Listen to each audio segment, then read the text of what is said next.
उसकी समय सीमा तय होगी। जो कानून है कि इस तरह के मामलों में जितने समय की जितनी अवधि में चुनौती दी जानी चाहिए उसी अवधि में चुनौती देना अनिवार्य होगा, नहीं तो वो समय बीतने के बाद आप चुनौती नहीं दे सकते। तो कुल मिलाकर ये जो फैसला आया है ये सरकार के लिए थोड़ी राहत का फैसला है, लेकिन जिस उद्देश्य से ये संशोधन विधेयक लाया गया था उस संशोधन विधेयक का जो लक्ष्य था वो पूरा नहीं होता।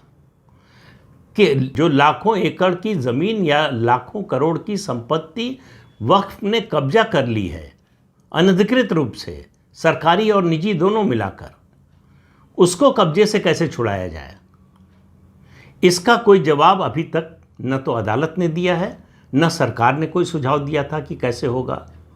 उसको डी नोटिफाई करने का जो प्रोविज़न रखा था सरकार ने, उसको अभी सुप्रीम कोर्ट ने माना नहीं है और कहा कि वो कानूनी प्रक्रिया से गुजर कर ही होगा। लेकिन उसमें भी सुप्रीम कोर्ट ने एक शर्त जोड़ी है कि वक्फ बाय यूज़र जो है वो प्रोस्पेक्टिव डेट से लागू होगा, रेट्रोस्पेक्टिव डेट से नहीं।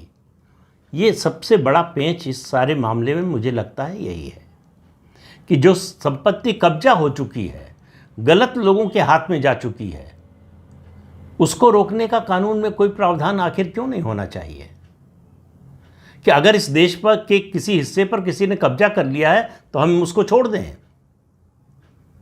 यही बात निजी और सरकारी संपत्ति पर भी लागू होती है कि अगर रेट्रोस्पेक्टिव डेट से लागू नहीं हो सकता तो इसका मतलब जिसने जो कब्जा कर लिया वो उसका मालिक हो गया। तो ये तो जंगल का कानून हो गया। सरकार को इस पर सख्ती से कुछ न कुछ कदम उठाना पड़ेगा, इस कानून में नया संशोधन लाना पड़ेगा और सुप्रीम कोर्ट को भी सोचना पड़ेगा कि उनके इस फैसले का असर क्या होगा, कितना दूरगामी होगा। तो कुल मिलाकर अभी तक सरकार के लिए इस फैसले से कोई बड़ा झटका नहीं लगा है। सरकार के लिए निराश होने की बात नहीं है, लेकिन जो याचिकाकर्ता हैं उनके लिए घोर निराशा का समय है। उनको उम्मीद थी कि सुप्रीम कोर्ट इसको अनकॉन्स्टिट्यूशनल बताकर स्थगित कर देगा पूरे संशोधन विधेयक को ही, इस कानून को ही। वैसा सुप्रीम कोर्ट ने नहीं किया। जिन प्रावधानों को खत्म करने की बात की थी उसको भी खत्म नहीं किया।